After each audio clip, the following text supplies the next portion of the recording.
Okay, तो बात है अब कि हमने वीरे 3.6 में तो काम कर लिया। अब अगर हम बात करते हैं कि वीरे 5 में अगर हम रेंडर कर रहे हैं तो हमें क्या रेंडर सेटिंग्स रखनी चाहिए। दो कंडीशंस हैं। पहले मैं एक बार इसे डिफ़ॉल्ट कर लेता हूँ। कोई भी दूसरी आप रेंडर सेटिंग ले लेंगे तो आपकी रेंडर सेटिंग्स डिफ़ॉल्ट हो जाएगी। अब रेंडर करते वक्त आपको दो तरीके की रेंडर सेटिंग्स मिलती है, वीरे 5 और वीरे 5 जीपीयू। अगर आपके सिस्टम में अच्छा ग्राफिक कार्ड है, ठीक है, जैसे कि मैं यहाँ देखूँ टास्क मैनेजर में, तो यहाँ मेरे पास एक अच्छा ग्राफिक कार्ड है 3080 Ti। ठीक है, अगर आपके पास एक अच्छा ग्राफिक कार्ड है RTX सीरीज़ का तो आप वीरे जीपीयू यूज़ कीजिए रेंडरिंग के लिए। अगर आपके पास यहाँ अच्छा ग्राफिक कार्ड RTX का या 4 GB का या फिर 6 GB का ग्राफिक कार्ड नहीं है, सिर्फ और सिर्फ आपके पास CPU अच्छा है, तो फिर आप यूज़ कीजिए वीरे 5। पहली चीज़।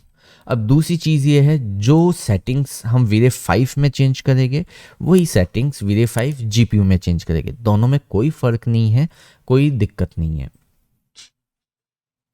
तो हम सबसे पहले वीरे 5 की देख लेते हैं।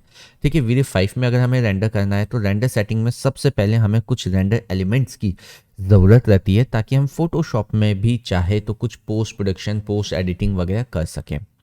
वो रेंडर एलिमेंट्स होते कौन कौन से हैं, आपको ऐड कौन कौन से करने हैं। डीनॉइज़र, जैसे कि हमने वीरे 3.6 में भी यूज़ किया था, सेटिंग्स जब हमने समझी थी, नॉइज़ को रिड्यूस करने के काम आता है, नॉइज़ जो है वो ख़त्म करेगा। सेकंड, आप एक्स्ट्रा टेक्सचर यूज़ कर सकते हो। एक्स्ट्रा डेप्थ क्रिएट करने के लिए हमें एक्स्ट्रा टेक्सचर की रिक्वायरमेंट होती है। लाइटिंग वाइटिंग की ज़रूरत नहीं है। वीरे 5 में हमें एक नया रेंडर एलिमेंट मिलेगा जिसे हम कहते हैं वीरे लाइट मिक्स। ठीक है, जब हम फ्रेम बफर की सेटिंग्स चेक करेंगे तो हम लाइट मिक्स को चेक करेंगे, पर ऐड हमें करना है। एक हम यूज़ करेंगे इसमें जिसे हम कहते हैं वीरे रिफ्लेक्शन, क्योंकि क्या है कि चमकती चीज़ हर किसी को पसंद है, तो हमें रिफ्लेक्शन तो लेना ही लेना है एनी हाउ। ठीक है, और उसके बाद हम ले लेते हैं इसमें एक वायर कलर। ठीक है, और आप चाहो तो एक जी डेफ्ट भी ले सकते हो। ठीक है, इन सब का यूज़ कहाँ होता है, हम फोटोशॉप में जब हम पोस्ट एडिटिंग करेंगे तब यूज़ करेंगे। ठीक है, फिलहाल आपको ऐड करना है। सेटिंग्स की बात करें तो कहीं पे भी आप राइट क्लिक करके एक्सपर्ट कर लीजिए, जहाँ डिफ़ॉल्ट लिखा रहा है वहाँ राइट क्लिक करके आप एक्सपर्ट में चेंज कर लीजिए, तो आपको मैक्सिमम ऑप्शंस मिलेंगे। आपको कुछ चीज़ें नहीं छेड़नी है। ठीक है, आपको यहाँ बेसिकली सीक्वेंस है, सीक्वेंस को आप टॉप टू बॉटम ले सकते हैं। इससे होगा क्या कि जब आप रेंडर करेंगे तो आपकी रेंडर इमेज टॉप से बॉटम में होगी, तो अगर आपको बीच में कभी रोकना भी पड़ गया तो आधी इमेज ऊपर की रेंडर है तो बाकी आधी आप नीचे की रीजन बनाकर ऐसे कर सकते हो। ठीक है, तो टॉप टू बॉटम ले सकते हो। हाइब्रिड में बेसिकली जो एरिया ईजी टू रेंडर होगा उसमें वो उसे पहले रेंडर कर देगा, और जिन एरियाज़ पे उसे लगता है कि ज़्यादा टाइम लगने वाला है उस पर वो ज़्यादा कोड प्रोवाइड करवा देगा। तो मुझे लगता है कि मेरे पास बैकअप है और मैं चाहता हूँ कि थोड़ा फास्ट रेंडर करे वीरे अपने पार्ट पर भी, तो उसे मैं हाइब्रिड यूज़ कर सकता हूँ। ठीक है, डायनेमिक मेमोरी हम यूज़ करेंगे और ज्योमेट्री हम ऑटो यूज़ करेंगे। अगर आपके पास एनिमेशन नहीं है सीन में और सीन ट्रांसलेट में कभी कभार कोई दिक्कत दे रहा है, तो आप स्टैटिक देकर कुछ मेमोरी लिमिट डाल सकते हैं। मान लीजिए 12 GB की रैम है तो आपने 10,000 यहाँ पर लिमिट डाल दी। ठीक है, पर ज़्यादातर रिकमेंड क्या है, ज़ीरो के साथ डायनेमिक। ठीक है, और कुछ चीज़ आपको शेयरने की ज़रूरत नहीं है। ब्रूट फोर्स के साथ ही हम रेंडरिंग करेंगे, क्योंकि इरेडियंस मैप में आपका लाइट मिक्स एक एलिमेंट जो कि हमने यहाँ ऐड किया है ये काम नहीं करेगा। तो यहाँ आपको क्या रखना है, ब्रूट फोर्स, लाइट कैश।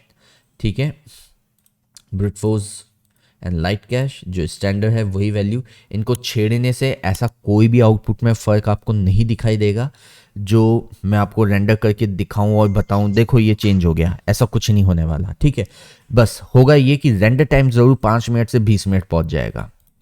ठीक है, तो इसे भी हमें कुछ नहीं छेड़ना है। वीरे में बेसिकली हम प्रोग्रेसिव में कर सकते हैं और बकेट में भी कर सकते हैं। अगर हम प्रोडक्शन फाइनल रेंडरिंग कर रहे हैं तो हम बकेट में जाएंगे। ठीक है, और अगर हम प्रीव्यू या फिर क्लाइंट को सिर्फ एक बार व्यू देने की बात करें तो हम प्रोग्रेसिव में जा सकते हैं। तो हम फाइनल रेंडर करेंगे तो हम बकेट में जाते हैं। बकेट में हम बेसिकली 1 and 24 रखेंगे। नॉइज़ थ्रेशोल्ड इतना ही सफिशेंट है, क्योंकि नॉइज़ को कम करने के लिए हम ऑलरेडी लाइट मिक्स यूज़ कर रहे हैं, तो इसे और ज़्यादा छोटी साइज़ पर ले जाने का मतलब नहीं है, वो आपका रेंडर टाइम बहुत बढ़ा देगा। तो आप इसे इतना ही रहने दीजिए। फ़िल्टर हम लॉसलेस ले यूज़ कर सकते हैं, या फिर हम एक्सट्रीम शार्प एजेस चाहिए तो हम कटमल रोम यूज़ कर सकते हैं, ठीक है। और DMC सेटिंग सब हट चुकी है, इन्वायरमेंट में आपको कुछ नहीं करना, कलर मैपिंग आपको नॉर्मल रखनी है विदाउट गामा, और साइज़ आपको बड़ी साइज़ रेंडर करनी है, तो यहाँ हम करीब 4500 की साइज़ रेंडर करेंगे। तो ये अब आपकी फाइनल रेंडर की सेटिंग्स है। अगर इसे आपको सेव करना है तो आप यहाँ से सेव कर सकते हो, सेव प्रीसेट, ठीक है। कहीं पे भी सेव कर लीजिए, जैसे कि हमारे लेक्चर्स है तो मैं इसी में सेव कर देता हूँ, लेक्चर्स पाम व्यू में रेंडर, और यहाँ पे हम सेव कर लेते हैं प्रीसेट्स, ठीक है। ये वीरे मैं लिख लेता हूँ CPU रेंडरिंग, ठीक है। ओके, तो फाइनली जो 4500 की साइज़ में हमने रेंडर किया है, बेसिकली ये हमारे पास फाइनल हो चुका। वीरे 5 में बेसिकली अब फ्रेम बफर में क्या है, दो चार चीज़ें हमें अच्छी मिलती है, जैसे कि यहाँ हमें हिस्ट्री मिल जाती है, जितने भी हमने रेंडर्स किए उसे हम हिस्ट्री में सेव कर सकते हैं। अगर ये ऑप्शन आपका अनेबल नहीं है तो वीरे फ्रेम बफर में जाकर आप हिस्ट्री में इसे यूज़ प्रोजेक्ट फोल्डर ले सकते हैं। अदरवाइज़ आप अपना कोई मैनुअल पाथ भी दे सकते हैं। आपको लगता है कि यार D या E या फिर कोई दूसरी ड्राइव जहाँ जगह खाली है वो देना है, तो आप यहाँ से दे सकते हैं। अदरवाइज़ मैं प्रेफर करूँगा कि आप प्रोजेक्ट फोल्डर को ही लें, ठीक है, वहीं पर सेव हो जाए, ठीक है। और ये कुछ एक टूल होते हैं, आप देख सकते हो आराम से कितनी भी हिस्ट्री यहाँ पर ऐड कर सकते हो, ठीक है। तो ये कुछ एक सेटिंग्स होती है, वो सेव एंड आपको क्लोज कर देनी है, ठीक है। और ये फाइल अगर आपको रेंडर इमेज अगर आपको यहाँ सेव करना है तो आप इस प्लस पे क्लिक करेंगे तो ये हिस्ट्री में सेव हो जाएगा एक और इमेज, ठीक है। तो जितनी बड़ी साइज़ उतना थोड़ा सा टाइम लेगा ये हिस्ट्री में सेव होने के लिए, ऑब्वियसली ये हो गई यहाँ पर।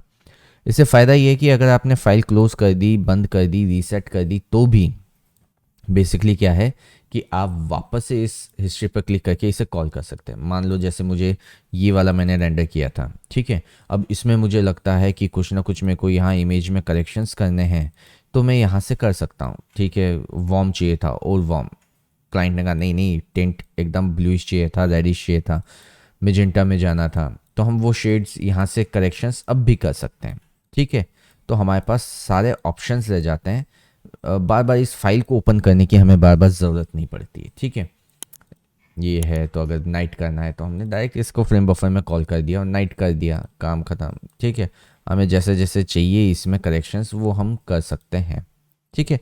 तो अब ये कुछ एक बेसिकली फ्रेम बफर करेक्शंस होते हैं जिनको हम कर सकते हैं, इससे कि आउटपुट थोड़ा सा हमारा क्या आर्टिस्टिक सा भी हो जाता है। तो आ जाते हैं हमारी फाइल के ऊपर, जो हमारा आउटपुट था ये, ठीक है। तो फ्रेम बफर में हिस्ट्री के अलावा हमारे पास दूसरा जो सबसे अच्छा ऑप्शन होता है उसे हम कहते हैं लाइट मिक्स, जो कि हमने रेंडर सेटिंग में ऑन किया था। जब हम लाइट मिक्स लेते हैं तो बेसिकली यहाँ आपको सारी लाइटें दिखना स्टार्ट हो जाती है। जो लाइटें आपने यूज़ की है फाइल में वो सारी आपको यहाँ मिलती है, ठीक है। अब ये कौन सी लाइटें, देखो ये आपके जाली की बैक लाइट जो हमने लगाई थी वो है, ये हमारी विंडो की है, ये हमारी बालकनीज़ की है, ये हमारे फ्रंट एंड की है, ये साइड से आने वाले सन बाबा की है, ठीक है। और ये और इंटरनल है, ये फ्रंट की है, ये इन्वायरमेंट है, ये जो सेल्फ इल्यूमिनेशंस है, और ये रेस्ट ऑफ अगर कोई और इल्यूमिनेट होता हुआ ऑब्जेक्ट है तो वो दूसरी लाइटें इसमें आ जाती है, ठीक है। तो ये सारी चीज़ें, अब ये सारा काम जो हम करते हैं ये डिपेंड करता है हमारे GPU परफॉर्मेंस पर। देखो अगर मैं यहाँ GPU में कॉडा ऑन करके रखूँ, ये एनवीडिया ग्राफिक कार्ड, ये GPU, अब अगर मैं इस पर काम करूँ तो बेसिकली कौन काम हो रहा है, कौन काम करता है, मेरा ये कॉडा, देखो ये कॉडा कंटिन्यू ऊपर उठ गया ग्राफ, ठीक है। तो ये अगर आपके पास अच्छा ग्राफिक कार्ड है तो बेसिकली ये अच्छे से काम करेगा लाइट मिक्स। और अगर आपके पास अच्छा ग्राफिक कार्ड नहीं है तो ये अपडेट होने में सीन में टाइम लेगा, ठीक है। आप देखो CPU तो बराबर है बेचारा, 24 ही पर ही रुका हुआ है, उससे ज़्यादा नहीं जा रहा, लेकिन यहाँ GPU हमारा ग्राफ बहुत ऊपर हो गया, ठीक है। तो ये जितना भी हम फ्रेम बफर में वर्किंग कर रहे हैं सारा डिपेंड करता है आपके ग्राफिक कार्ड की परफॉर्मेंस पर। अगर ग्राफिक कार्ड ज़्यादा अच्छा नहीं है तो बेसिकली आपको यहाँ पर काम करने में टाइम भी लगेगा और हो सकता है फाइल क्रैश भी हो जाए। ठीक है, तो अब यहाँ बात आती है हमें क्या क्या करने की नीड है। मुझे लगता है कि ओवरऑल एक बार को तो सन बढ़ जाना चाहिए। तो मैं यहाँ देखूँ सन को बढ़ाकर कि सन को बढ़ाने से कहीं कोई नुकसान तो नहीं हो रहा। ठीक है, एरिया काफ़ी ब्राइट हुआ है। ठीक है, ठीक है। पर अब बस देखिए, बात यह है कि सन की इंटेंसिटी इस एरिया में बहुत ज़्यादा हो गई और यहाँ हमें कम दिखाई दे रही है। थोड़ा सा बर्ननेस हमें यहाँ ज़्यादा है और यहाँ कम आ रही है।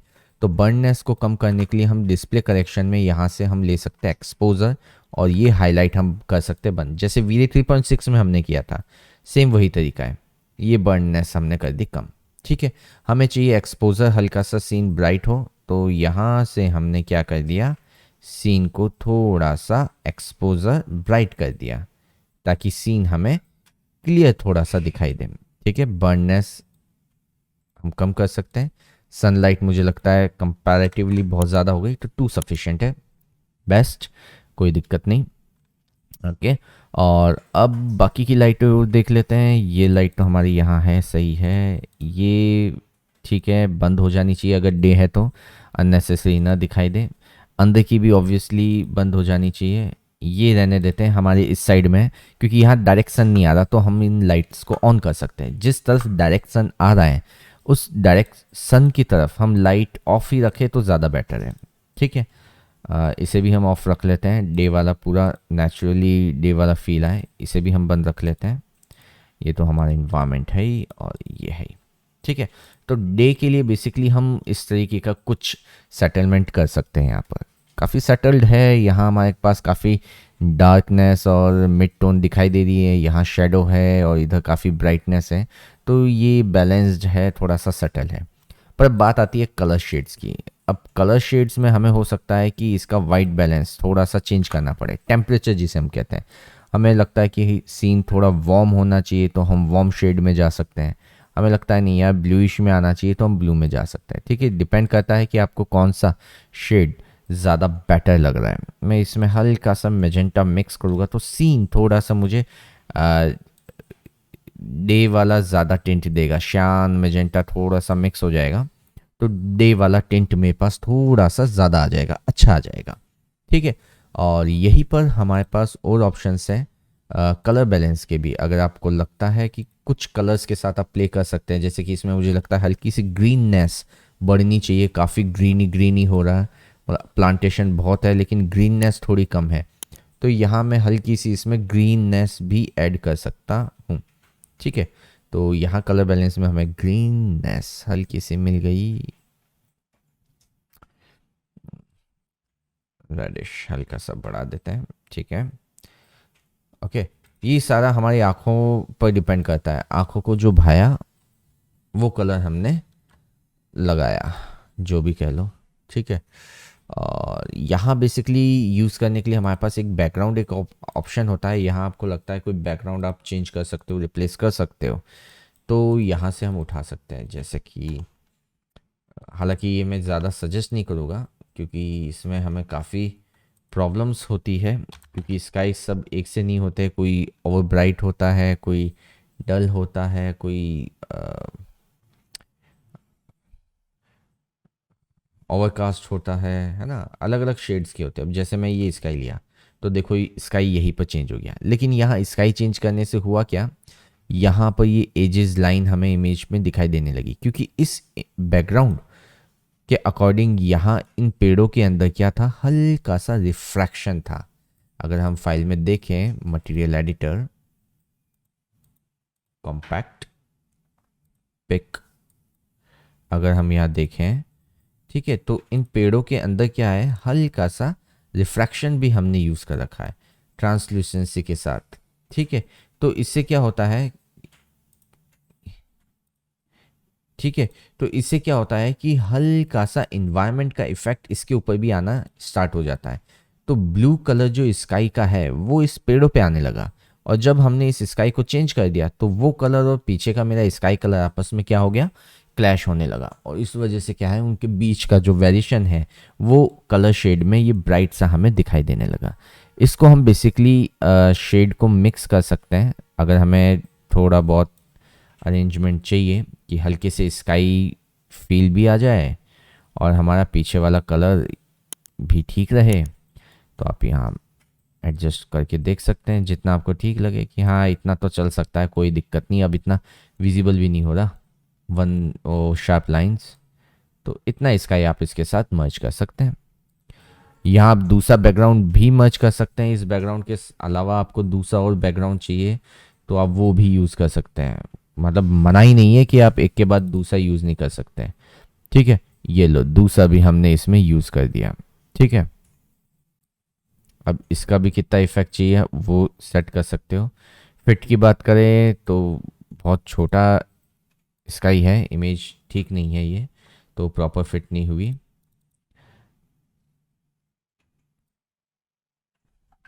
ये भी प्रॉपर फिट नहीं हो रही। फिट की बात करें तो बराबर यहाँ आती है, स्ट्रेच में ऊपर जाती है। इसका इतना कुछ खास दिख नहीं रहा इसमें, डिलीट। इस एक बैकग्राउंड से ही हमारा और थोड़ा बहुत काम चल जाएगा। ठीक है, प्रॉब्लम क्या है, हमने रेंडर बहुत बड़ा किया है तो जो बैकग्राउंड हम यहाँ मर्ज कर रहे हैं वो भी बड़ा होना चाहिए ताकि वो प्रॉपर तरीके से इसमें फिट हो सके, स्ट्रेच हो सके। ठीक है, फिट ये हल्की सी बस छोटी सी जगह बच रही है तो हम इसे फिल रख सकते हैं। ठीक है, और यहाँ हमारे पास और ह्यू सैचुरेशंस वगैरह। ह्यू सैचुरेशन में बेसिकली क्या है कि अगर आपको कभी लगे कि कोई बहुत ज़्यादा कलर सैचुरेट हो गया, ये सैचुरेट बहुत ज़्यादा टैकी हो गया, तो इसे हम कम कर सकते हैं। ठीक है, तो यहाँ ये काम आता है, हल्की सी सैचुरेशन बढ़ाने में हल्की सी टैकीनेस ज़्यादा आ जाएगी आपकी। ठीक है, कलर्स थोड़े से ज़्यादा ब्राइट हो जाएंगे।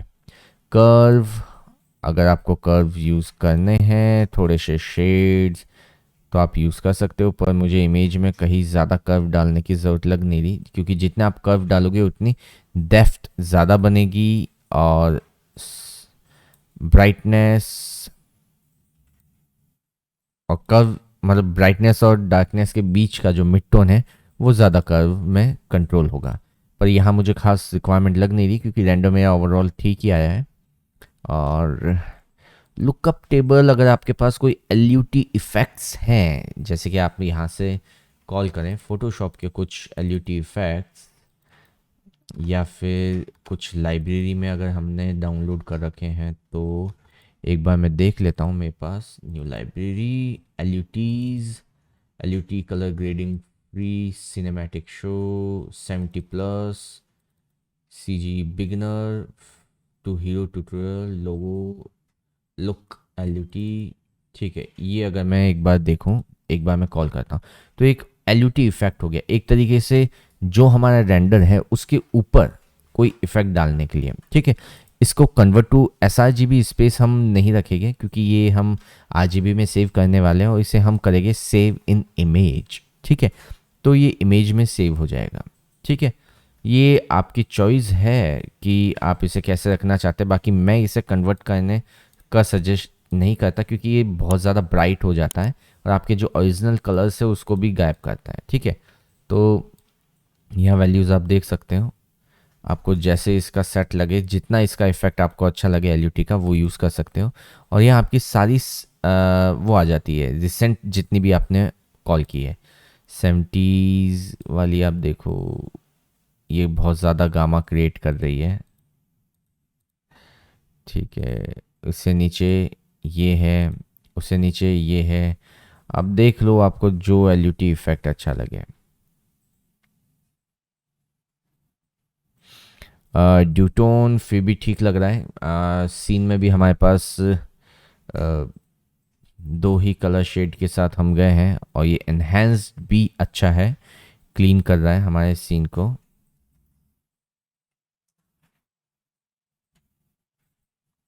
मिंट इफेक्ट भी अच्छा है, इंटीरियर्स में हम मिंट यूज़ कर सकते हैं, काफ़ी अच्छा लगेगा अगर हम रेंडर करेंगे तो।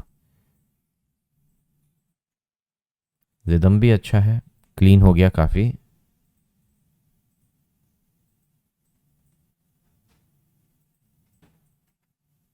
ठीक है, तो हम जाते हैं रिदम के साथ।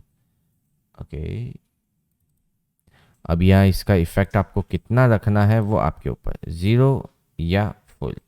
ज़ीरो या फुल। मुझे लगता है मैं इसे इतना रखता हूँ। ठीक है, तो ये विदाउट लुकअप था, ये लुकअप टेबल के साथ। ठीक है, ऑलमोस्ट रिजल्ट हमारा सही आ रहा है। तो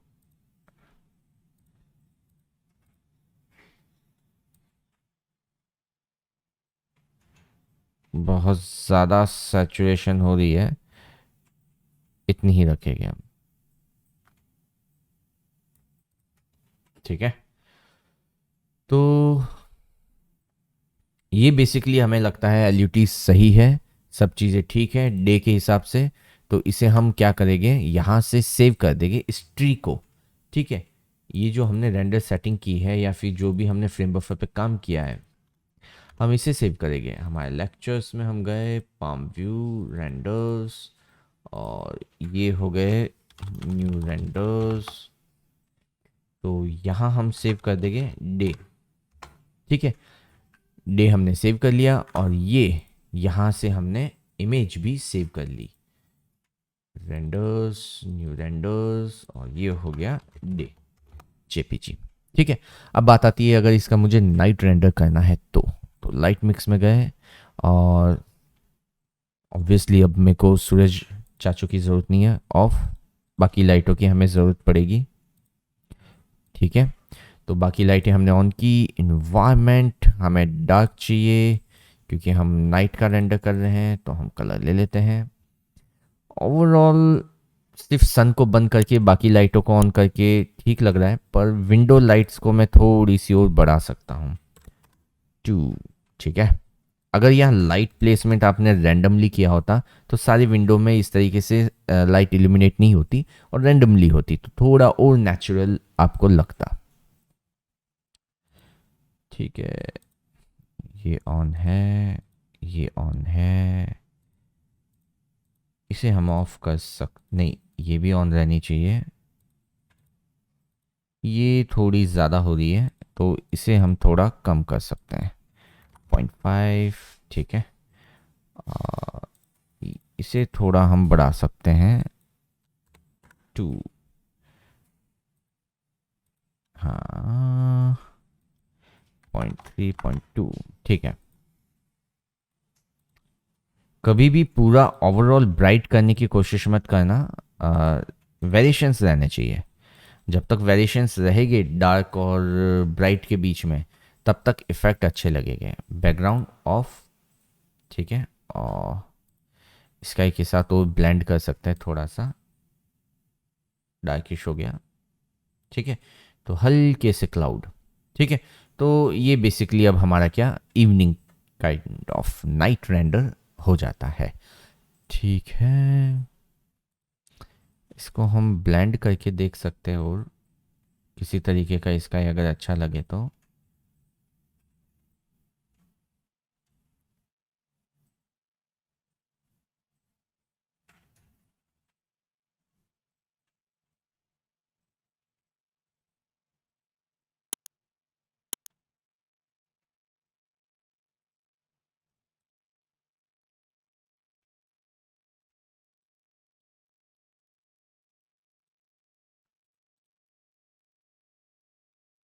ठीक है, इसे ओवरराइड ही रहने देते हैं, थोड़ा सा सॉफ्ट रहेगा।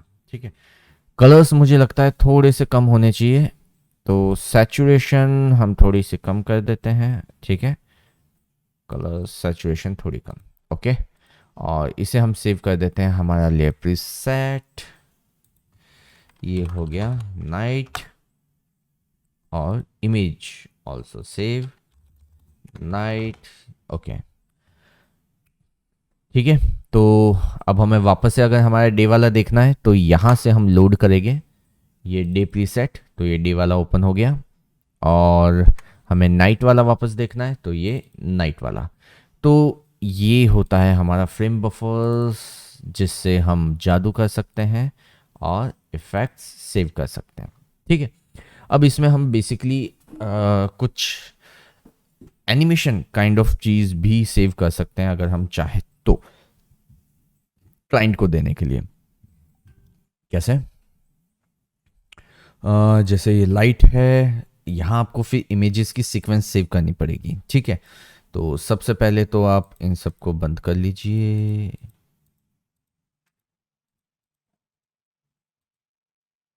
ठीक है, इन्वायरमेंट के साथ सबसे पहले तो आपने ये इमेज सेव कर ली इन्वायरमेंट के साथ। ठीक है, सीक्वेंस हमने सेव कर ली 1 JPG। ओके, देन ये लाइट लगी, save image 2nd JPG। Okay, ये आपने 3rd किया, सेव 3rd JPG। देन आपने लाइट की ये वाली ओपन,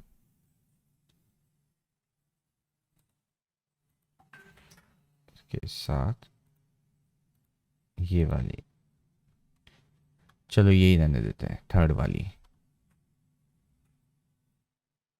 सेव 4th JPG। उसके बाद ये सेव 5th JPG। सन हमें नहीं चाहिए,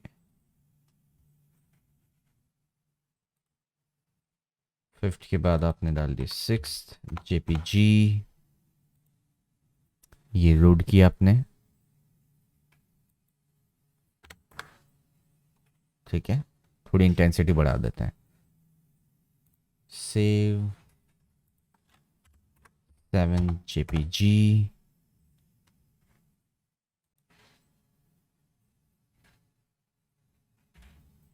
ठीक है, ये वाली 7th के साथ ही कर देते हैं, ये 7th JPG। ओके, रेस्ट में कुछ बची नहीं और ये हो गई सारी सेव। ठीक है, तो इस तरीके से आपने ट्री पूरा सेव कर दिया और नाइट आपने क्या किया था वो वापस से कॉल कर लो तो वो बैलेंस आ जाएगा। ठीक है, अब बेसिकली ये सब चीज़ें सेव हो गई और अब आप किधर जाओगे, फोटोशॉप में। अगर उसका आपको एक एनिमेशन बनाना है तो पोस्टमार्टम जो मैंने किया है हमारे इंटर्नी की वीडियोस में, तो उसमें अगर देखोगे तो फोटोशॉप में मैंने वीडियोस बनाना बताया है। बाकी इसमें भी मैं एक बार वीडियो आपको बनाना फिर से बता देता हूँ। ठीक है, फोटोशॉप को होने देते हैं open, render, new renders, sequence, copy.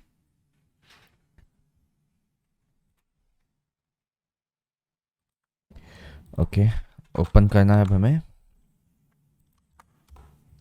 ये रही सारी इमेजेस, ओपन। ठीक है, अब जैसे ये ओपन हुई है वैसे ही हमें क्या है, एनिमेट होती हुई भी दिखानी है। ठीक है, तो अब सब एनिमेट होती हुई कैसे दिख सकती है। ठीक है, ये मेरी मेन इमेज है, मैं एनिमेट टाइमलाइन ओपन कर लेता हूँ हमारी। यहाँ पे हमें मिल जाता है टाइमलाइन। ठीक है,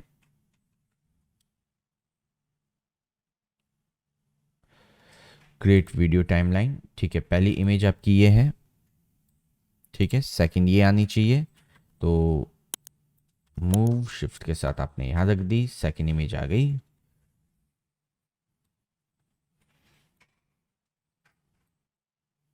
ठीक है, और सेकंड आ गई, अब थर्ड आनी चाहिए, तो ये उठाकर आपने यहाँ रख दी। शिफ्ट के साथ हम मूव कर रहे हैं तो ये क्या हो रहा है, शिफ्ट के साथ एकदम परफेक्ट जगह पर ही जाकर रखी जा रही है इमेजेस। ठीक है, अब ये वाली यहाँ। ठीक है, सारी इमेजेस आ गई और ये आ गई हमारे पास टाइमलाइन। ठीक है, अब पहली इमेज तो हमें पूरी चाहिए, कितनी देर तक, यहाँ देख लो अब टाइम आ गया, ये 2 मिनट 10 सेकंड हो गए। मैं चाहता हूँ ये 50 सेकंड में कंप्लीट हो जाए सब कुछ। ठीक है, तो अब सीधी सी बात ये है कि इन सब को हमें कहाँ से चालू करना पड़ेगा, लास्ट से। ठीक है, सबसे लास्ट में हम चाहते हैं कि सब कुछ दिखाई दे जाए, है ना। जब हमारी ये टाइमलाइन आए सबसे लास्ट में तब ये सब कुछ दिखाई दे जाए, हम तो ये चाहते हैं। ठीक है, उससे पहले यहाँ पर आए तब ये दिखाई दे जाए, तो इसे हमने उठा के रख दिया यहाँ। थोड़ा सा आगे चलें ये बहुत ज़्यादा हो गया मेरे हिसाब से, ये चले, ठीक है, ये आ जाए, उसके बाद चले थोड़ी सी, और ये दिख जाए, उसके बाद चले थोड़ी सी, और ये दिख जाए, ठीक है, उसके बाद चले थोड़ा सा और ये लाइट ऑन हो जाए, उसके बाद थोड़ा सा और चले, सॉरी, ये दिख जाए, और लास्ट थोड़ा सा और चलने के बाद ये भी विजिबल हो जाए। तो देखा जाए तो 20 सेकेंड में हमारा लाइट्स का एनिमेशन कंप्लीट हुआ। तो इसे हम ले लेते हैं 20 सेकेंड तक का, ठीक है। अब इसे हम प्ले करके देखें। तो सबसे पहले हमारी ये इमेज थी, उसके बाद ये चली, उसके बाद ये चली, ये, तो ये 20 सेकेंड का एक नॉर्मल सा एनिमेशन हमारा लाइट्स के साथ बन गया। इसकी टाइम आपके ऊपर डिपेंड है, आप थोड़ा सा फास्ट करना चाहे तो फास्ट कर सकते हैं, स्लो करना चाहे तो स्लो कर सकते हैं। जितनी लेस आप अलग अलग सेव कर लेंगे उतनी लेस में ये एनिमेशन बन जाएगा, ओके। और इसे अगर सेव करना है फाइनली, तो बेसिकली हम इसे एक्सपोर्ट कर सकते हैं।